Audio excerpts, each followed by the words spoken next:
आज हम जिस विषय पर बात करेंगे वो है क्रोध। क्रोध वो भावना है जो हमारे सारे जीवन को घेर कर रहता है। क्रोध को ना उम्र की मर्यादा है, ना ही ज्ञान की।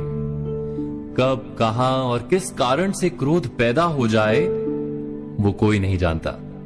और जब क्रोध जन्म लेता है तो तुरंत ही विचार करने की शक्ति खो जाती है।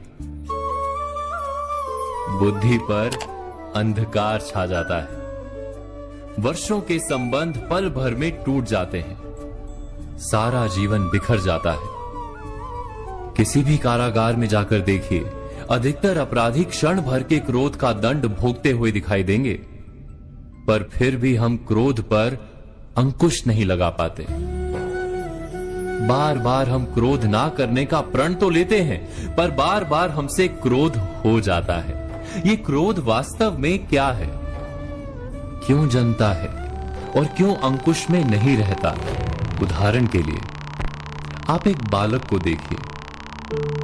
उसे किसी वस्तु की इच्छा होती है और उस समय अगर उसे वो नहीं मिलती या कोई उसे भयभीत करता है तो वो प्रतिक्रिया देता है। बालक की प्रतिक्रिया क्रोध है,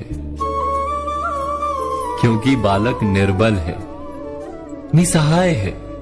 बालक अपनों से बड़ों को अपने वजूद का एहसास, अपने अस्तित्व की प्रतीति करवाने का प्रयास करता है क्रोध के माध्यम से। बड़े होने पर भी हम क्या ऐसा ही नहीं करते? क्या क्रोध हमारे भीतर बैठे बालक का प्रतिभाव नहीं? अर्थात क्या क्रोध वास्तव में केवल बालक जैसे व्यवहार का नाम नहीं?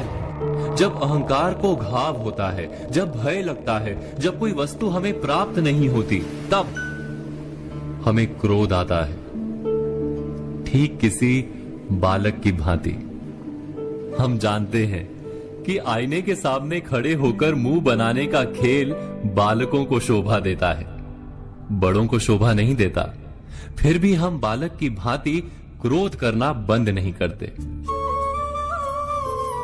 हम अनुभव से जानते हैं, दूसरों को देखकर बता सकते हैं कि क्रोध से कभी कुछ प्राप्त नहीं होता। सम्मान हो, संपत्ति हो, प्रेम हो या सुरक्षा हो, क्रोध से नहीं मिलता।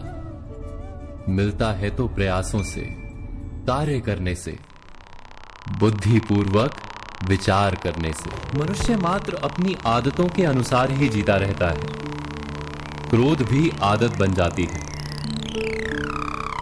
हमारे चाहते हुए भी हम अपने प्रतिभावों को रोक नहीं पाते। हम स्वयं को बड़े या पुख्ता मानते हैं, पर थोड़ा सा कारण मिलते ही हमारे भीतर का बालक क्रोध कर बैठता है।